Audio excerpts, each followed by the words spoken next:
Thanks again for coming. My name is Peter Elder. I am the current leader of the Webster Republican Committee and have been for about 24 years. I'm also the treasurer of the Monroe County Republican Committee, and to our best things today, I'm also the deputy commissioner at the Board of Elections for the Republicans. So if you have any questions, I've been living petitions for about 30 years, so I'm looking forward to whatever you have to say today. There's my name and phone number. Right on the front slide there, and the email address. Please don't hesitate to contact me if you have any questions. So we'll get right to it today. For those of you who might have passed petitions before, first couple of slides are a little bit review, and then we'll get right into the major part of it. So for those of you who have never seen this before, these are election district maps. On the left you see the 22nd legislative district map, and on the right a map of Henrietta. The way we organize elections in Monroe County is in the city. They're organized by legislative district. In the towns, we organize by towns. You'll notice there's a lot of black lines there crisscrossing these. Those actually divide into election districts. And this is a close-up of an election district. This is Henrietta District 30. And you'll notice that inside the election district there are a bunch of streets, and obviously on those streets are the voters. So this is how we pass petitions based on election districts. So right this weekend, I'm sure many committee members are receiving their petitions from their town leaders, and they are assigned to election districts, and they'll be assigned to streets to get the signatures from the voters. So just a quick petition overview. The first day to pass was this last Tuesday, March 2nd, but petitions are due here at headquarters on Thursday, March 31st. So make sure you do have them back here. We do really, again, appreciate you going out there and getting petitions this year. Most of you will be passing 4 petitions for the whole packet for all of our candidates this year. The first would be the 25th Congressional District. Then there's a countywide family court. Then there's the assembly candidates and the judicial delegates and alternate delegates. And we'll talk a little bit more about judicial delegates and alternates in a few minutes.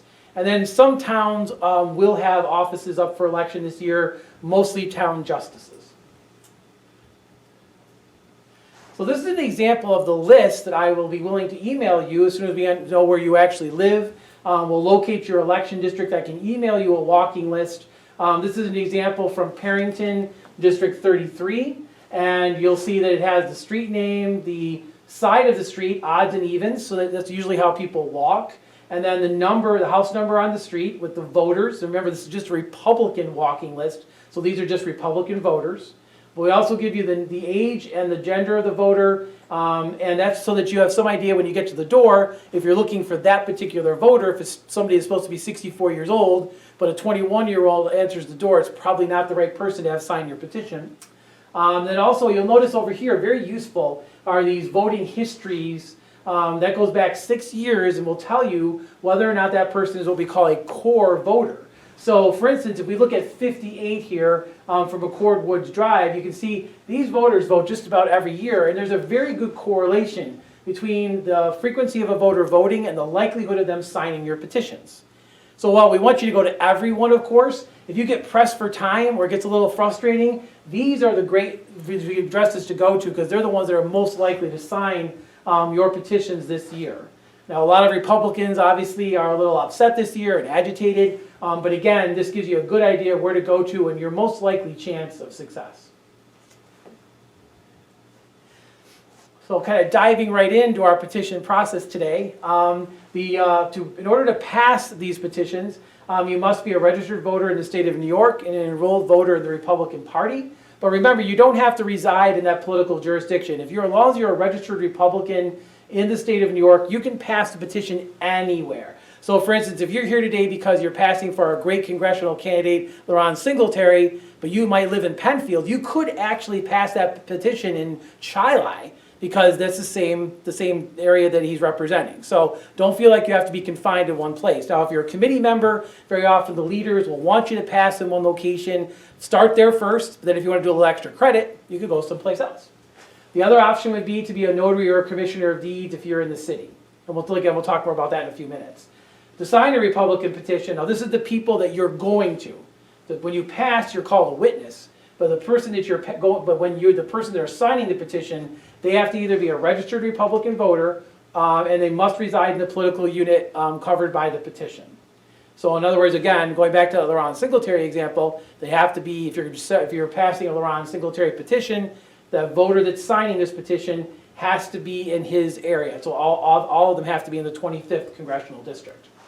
Now, a voter cannot sign the petition, and maybe it should better say should not sign the petition if they've already signed a petition with the same position. So in case that would actually happen, only the first signature, would actually count. So going through the different parts of a petition, kind of quickly here, the first paragraph of the petition is sort of the part that tells you, that says that the person is signing, they're saying that they have the necessary qualifications, that they're a Republican, and that they're putting down their correct residence. You'll also notice up here, there's the candidate's name, in this case, our candidate Laurent Singletary for Congress, his title, and his address. Now, a big thing about the petitions it also says that we're passing this petition, which is called a designating petition for the primary election. That's any party petition always goes to a primary. So if anybody asks you, that's why you don't see the general election on there, because even though it doesn't seem like it, in New York State, every candidate actually has to go through that primary process. If you're not opposed for that primary, then you just automatically go on to the general election. But some candidates are, and that's how we get primaries when a candidate in the same party, two candidates in the same party are vying for the same position. Okay. You'll notice underneath that section, there's a committee to fill vacancies. This is a very rarely used section, but what happens here is that this is when a candidate somehow is disqualified, or they unfortunately pass away, or something occurs that doesn't allow them to run for office. They might decline the office, in which case the committee to fill vacancies meets and they substitute a new candidate for that office. This is, again, very rarely used. Now, this is the part that's the real meat of the petition. This is the body of the petition. Now, you as the witness must be present whenever anyone signs the body of the petition. So you want to make sure that happens. So for instance, you might get to a door and the gentleman is signing and says, I want to take it to my wife. She's in the other room. In order for her to sign, you're going to have to be able to actually see her sign. It's very important. If there's ever a court case, that's going to be one of the first questions asked is, did you witness all the petitions all the signatures on this petition? And you want to be able to say yes. The signer has to sign their own name as it appears on their registration form at the Board of Elections. So utilize the list we just showed you that has the actual voter's name on it, and that's what they should be signing. There's a little latitude under election law here, but again, the more precise it is, the better.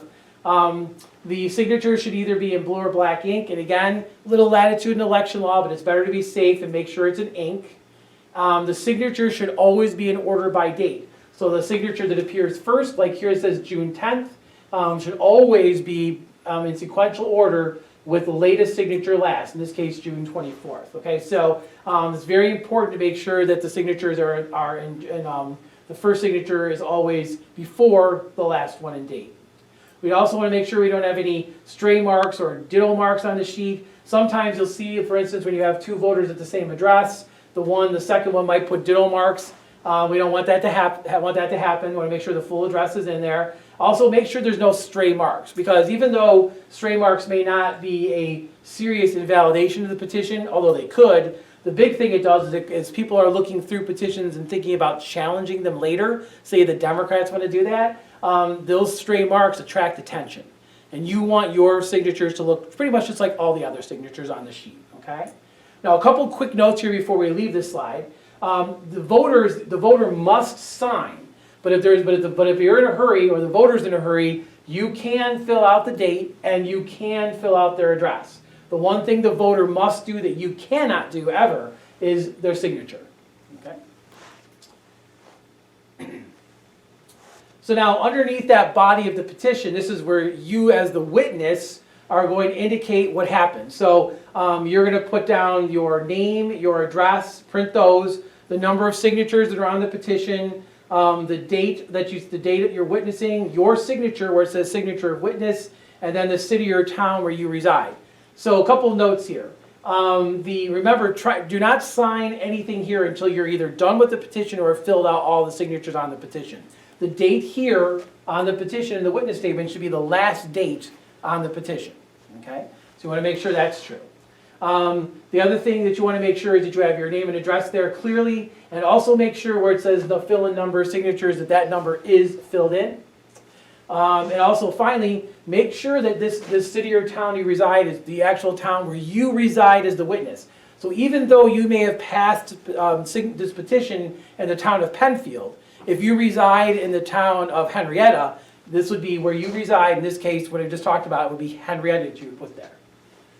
So remember that if you do not sign the sheet as the witness, if your signature is missing, the entire sheet is invalid. So obviously that's really important that you sign the witness statement. Now remember, there's also another section that says notary statement. It always says one or the other. So either use the witness statement or the notary statement. I would highly recommend always pass a petition as a witness. And we'll talk more about the notaries in a few minutes. If there is an error in the signature, then what you need to do is just put a cross off through that signature, and then you can sign up. The voter can sign above it, as you see here, and then make sure that it is initialed. It can be initialed by, in this case, it's initialed probably here by the voter, could be initialed by the witness. We just need to have some way of tracking back that there was a mistake that was corrected and when it was, and how it was corrected. So that's really the major thing that happens. Again, if you did see something that happened with like ditto marks, because of the fact we can actually fill the signature out for the address out for the voter, you can actually put the address right over the ditto marks. Okay. So now the question that oftentimes comes up every year is, what are judicial delegates and alternates? So very often judicial delegate and alternates are combined with the assembly candidate. So here we have our great candidate Josh Jensen listed, and he is running in the 134th Assembly District, and so he's going to be first in this petition. But also because judicial delegates and alternate delegates are chosen by Assembly District, they will also appear on the same petition. So what are they? Well, in New York State, Supreme Court candidates are chosen indirectly by what's called a Judicial Nominating Convention. They meet together in August, and then they will, those delegates and the alternates, if the delegates are not present, will choose and nominate the Supreme Court justice. So when a voter actually asks you this year, well, who are the Supreme Court candidates, which is the most common question you get, you're going to say, well, that candidate hasn't really been officially chosen yet. But informally, you can tell them our candidate that we're really thinking about is Jim Vizana, and ask them to go to his website. He's a great candidate for Supreme Court. So just remember, you can kind of tell them informally what it looks like it's going to be, but the actual official nomination of a Supreme Court candidate doesn't occur until these judicial nominating conventions, and these delegates are elected to actually choose that Supreme Court candidate. So this gets to where our next question about is, what is a notary? So remember it said that you can either be a witness statement or a notary. Well, the reason why it's a little more difficult to be a notary is because a notary has to give an oath to the voter when the voter signs a petition. So there's an extra step. And sometimes it'll actually put voters off a little bit because they're like, well, why am I doing an oath? But notaries are required to do an oath, so they don't have a choice. So if you're a notary, and you do want to pass it as a notary, you have to remember to always give those oaths to the voter. If this came to a court case, you would be asked, and it's happened several times, if you sufficiently oathed those voters. So very often, if you're a Republican, I would strongly suggest rather than being a notary, just do it as a witness, where you don't have to go through that process. Okay? And a commissioner of deeds operates like a notary, but only applies in the city of Rochester. So this is just a quick summary of what we just talked about through all of that. There's a sample petition. I'll kind of print it out for you. Remember that the person must sign their legal name when they sign a petition in the body of the petition. And then if it's a woman, for instance, we don't want her signing Mrs. In this case, it's going to have to be her actual registration name. If the voter does not sign or fill out these sections that say city or town, their address or the date, you can fill those in instead. Remember, the voter must, however, always sign the body of the petition. When it gets down to the witness statement, that's you, because you're passing it. You're going to print your name, your address. You're going to put down the number of signatures on this petition, in which case, this case was 15. You're going to date it, and then you're going to sign it, not print it, but you're going to sign the witness with your signature, because you are the witness, okay? And then down below where it says witness identification information, make sure that that town or city always is where you reside. Most of our petitions already have the Monroe County part filled out. Well, this is an example of 2 actually completed petitions, done really well, mostly filled out exactly right. Here we have the signatures the addresses are filled in, all the dates are done sequentially, witness statements are perfect. So this is what you want your petition to look like at the end of the process. And here we have one from Webster and one from East Rochester. Well, if there are no questions, then I'm just going to continue on with a little bit of a suggestions about how to make your petitions process a little bit better. The first thing I would recommend is, after all these years, I've noticed that petitions tend to get collected better when people work as a team. So if you find somebody to go out with you, you'll find that petitions can be kind of frustrating to pass sometimes. You might have a situation where you go out and you're not getting anybody. 6 or 7 houses go by and no one's home, somebody told you no, a dog tried to run at the door at you, and it gets like, why don't I just go home? But you know what will happen if someone else is with you? You'll almost always go on because you'll encourage one another. So I definitely recommend that if you can get someone to go with you, it's much better.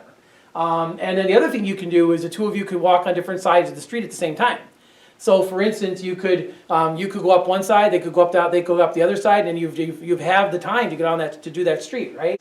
I would also recommend, especially if you haven't done this before, to walk in areas where the houses are a little closer together. You know, these main stretches of the road, like Long Pond or Latta or Clem or East Henrietta Road, get kind of frustrating. The houses are really far apart. But you go into some of our subdivisions where the houses are closer together, you can get a lot more bang for your buck, get them done faster, and you'll probably feel better about it at the end of the day because you've gotten a lot of signatures, which is what you were out there to do. But it's never really good for morale to go out when the weather's nasty or cold. Go out when it's kind of fair. Walk between about 4:30 and 8:30. You can choose Saturday mornings, like around 10:30. Some people like later afternoons, right before dinner. So there's always these strategic decisions to make about when voters are home. When you'll have your best chance of success in getting signatures. And also remember, when you're at the door, try to be pleasant. Explain to voters that this is not actually electing a candidate. This is actually just allowing them to have ballot access. Some voters get a little defensive about saying, well, I don't want to tell you who I'm voting for. Just remind them they're not voting for somebody this way. In New York State, this is how our candidates get on the ballot. Well, do I have to be a member of my town's committee to go and collect signatures? You do not. The question was that I just got was, do you have to be a member of your town's committee to go out and collect signatures? No, you don't. Obviously, a lot of the town committees are getting their petitions right now, but you can, as long as you're an enrolled Republican and a registered voter in the state of New York, you can pass petitions. And in fact, thank you so much for being here and doing that. I really appreciate that, Justin. Yes. Thank you. You're welcome. All right, well, if there's no other questions, thank you so much for being here today. We appreciate you coming up to Republican headquarters, and good luck with all of your petition passing over the next few weeks.